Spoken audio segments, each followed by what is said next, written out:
Il était une fois un couple amoureux, Carlos et Victoria. Se voyaient aller très loin, mais comme on le sait tous dans un couple, il y a des hauts et des bas. Carlos, le père de famille, a dû malheureusement les quitter pour aller en Argentine à cause d'une guerre qui menaçait leur enfant. Il a pris cette décision difficile pour protéger sa merveilleuse famille. Carlos est parti à la recherche d'un endroit sûr pour sa famille. Au fil du temps, il a réalisé qu'il devait d'abord se retrouver lui-même pour pouvoir revenir et être un meilleur père. Pendant cette épreuve, il a fait une rencontre qui va changer la vie de son enfant. En ramenant le maillot de son idole, signé par Ronan Riquelme, qui est considéré comme le troisième dieu du football argentin derrière Diego Maradona et Lionel Messi. Et l'amour d'un père ne s'arrête pas là. Il a travaillé dur, jour et nuit, pour offrir à sa fille la couronne qu'elle a toujours rêvé depuis naissance. Désespéré, Carlos rentra chez lui et sur le chemin du retour, il a vu un homme triste avec son chameau. L'homme lui explique alors qu'il est malade et qu'il ne peut pas s'occuper de son chameau. Alors Carlos lui demanda un abri en échange et il s'occupera de son chameau. L'homme accepte. Carlos continue son chemin pour aller rejoindre sa famille et les mettre à l'abri.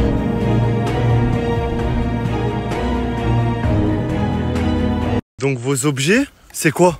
C'est ce maillot-là d'Argentine, légendaire. Riquelme, donc c'est un vrai maillot porté par le joueur. Signé par lui. Signé par lui. Alors, est-ce que déjà, c'est pas un faux maillot que vous avez pris? Parce que Riquelme, c'est un dieu du foot en Argentine. Pour moi, je connais le foot. Voilà, il y a Maradona, Messi, Riquelme. La vie de ma mère, c'est... Est-ce que tu as une preuve? Oui, on a tous les preuves. La vie de ma mère, je te montre après. Ok, bon, je vous mets les preuves juste après. Maillot de Riquelme en Argentine, c'est très fort. Et après, il y a cette couronne-là. Cette couronne, elle a une histoire, c'est un monsieur qui nous l'a donnée. Ouais. C'est une réplique d'un ancien roi en Argentine. Ok, d'accord. Est-ce que tu peux enlever la couronne? Maintenant, est-ce que tu peux enlever la perruque? Ah. Regarde, Hayed. Quoi? La perruque. Merci à l'abonné et merci à lui. Tu peux nous dire où il a joué, Riquelme? Riquelme jugó con Juniors, jugó con Maradona, jugó con Messi. Ouais. Estuvo en el Barcelona, es uno.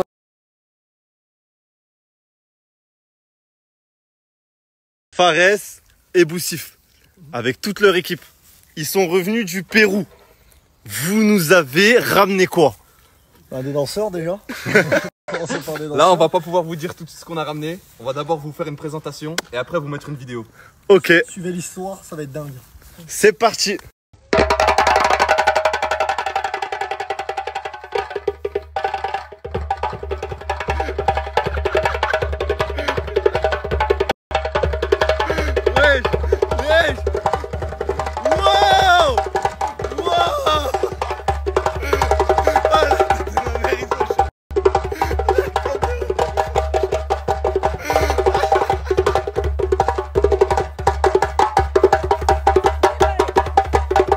Et votre objet, c'est quoi alors?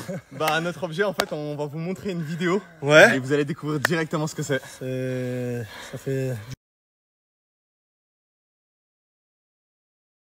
Concernant notre objet insolite, on l'a fabriqué nous-mêmes. Et pour ce faire, il nous fallait des pierres bien spécifiques. Et c'est pour ça qu'on a pris l'avion pour aller dans des montagnes à plus de 5000 mètres d'altitude et trouver notre propre pierre pour pouvoir fabriquer notre objet. Cette idée, on l'a eue en rencontrant une mamie péruvienne. Je vous explique. Elle était en retard pour ouvrir son magasin et on a décidé de l'aider en la déposant en taxi. Une fois arrivée, on s'aperçoit qu'elle vend de belles statuettes. Donc on lui demande d'où elle venait et elle nous dit qu'en fait sa famille taille la pierre depuis plus de 80 ans pour créer ses œuvres d'art et ensuite les vendre aux touristes. Du coup, moi je me dis oui, pas à nous la mamie. Tu dois commander sur AliExpress la statue à 20 centimes et tu dois la revendre à 10 € aux touristes. Donc je lui propose l'argent qui nous reste de notre budget, mais en contrepartie, on va tailler la pierre avec son fils. Elle finit par accepter et nous voilà chez elle avec son fils. Hola, soy Fidel Zambrano, estoy aquí en el taller de mi mamá.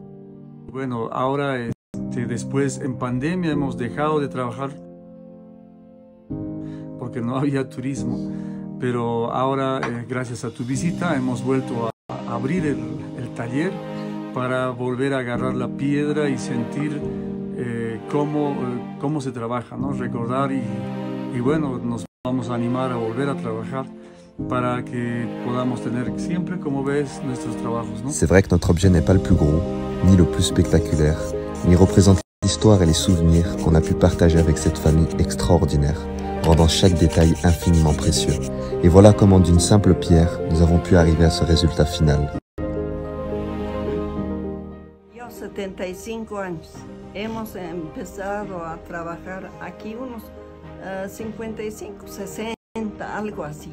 Yo vendo también trabajo pulo y después mercado. Ok, gracias. Ajá. Gracias.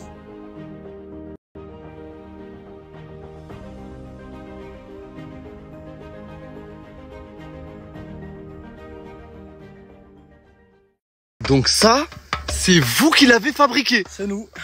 Dans une montagne au Pérou. Exactement, à plus de Avec 5000 une mètres famille. d'altitude. Avec une famille, on est resté une journée chez eux et c'était incroyable. On a réussi à décoter Ouais. cette pierre. Objet insolite, je pense que ça commence très fort l'équipe et ils ont exactement compris l'épreuve. Montre. En fait, Oh, on aurait c'est pu aller en hardcore. boutique faire un achat d'objets, mais on s'est On a dit préféré en autant faire mettre nous-mêmes. du nôtre. C'est lourd. Donc votez pour nous là-dessus. Merci. Eh, c'est incroyable.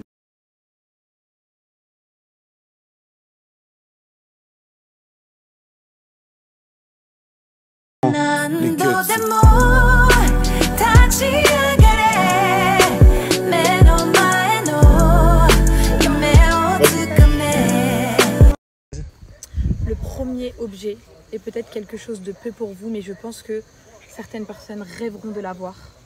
Je pense que c'est quelque chose de très cher. Qu'est-ce que tu en penses? C'est quoi votre premier objet? Nous allons dévoiler au grand jour notre premier objet. Voici le chewing-gum de Fares. le chewing-gum de Fares. Mais je vous ai envoyé au Japon, tu me parles de chewing-gum de Fares? En fait, c'était son rêve. C'était son rêve que son chewing-gum aille jusqu'au Japon. Du coup, il a collé sur ma valise et du coup, on lui a ramené. Son Japon a fait vraiment le tour du monde et il a passé toutes les vacances du Japon avec nous. Fares Salvatore, combien d'abonnés? 1,5 million d'abonnés. Le chewing-gum de Fares Salvatore. On est d'accord, c'est dégueulasse. Moi, je veux. Toi, tu veux? Oh, moi, je veux. Zizou, s'il te plaît.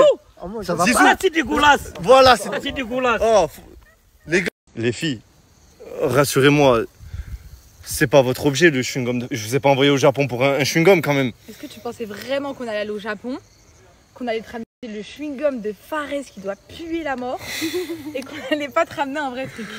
Est-ce que tu penses vraiment? C'est quoi votre objet? Je pense que notre objet, personne dans cette vie-là aurait pu le ramener. Personne. On aurait Ah, j'ai hâte. Tokyo.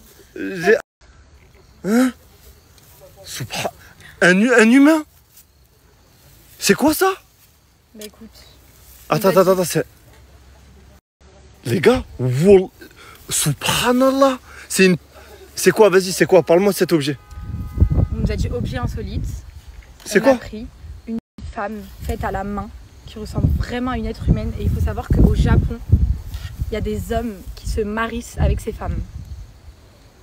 Il y a des hommes qui se marient avec ces femmes-là, là. Exactement. Mais regardez, les gars, on dirait un vrai humain. Les Wallah, dents, regardez. Oh, il y a absolument tout. oh, tu touches, même la peau, je vous promets, les gars, on dirait de la peau humaine. Oh, regardez. C'est un truc de fou.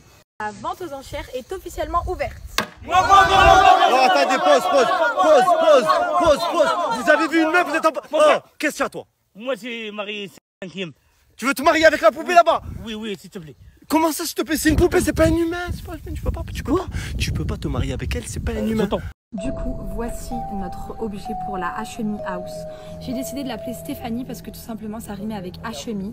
C'est une poupée qui est tellement réaliste. Elle est faite à la main. Vous pouvez voir même sa matière, les gars, elle est toute molle. Genre, elle est pas dure. Le nez, regardez, il est tout mou. Elle a des dents, elle a tout. C'est hyper rare. Il faut savoir que vous pouvez trouver ça nulle part ailleurs, mis à part au Japon, notamment à Tokyo.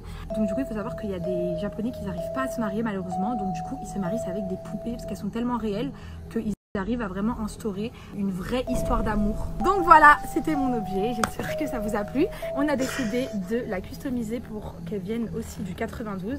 Et de lui mettre une casquette, bon, fausse Gucci, mais c'est pas grave. Condamné au mic à la vente de substances bizarres. Manque de peau, j'ai pris la vie dans mes bras. Ah, je l'ai serré si fort, je lui ai cassé le dos.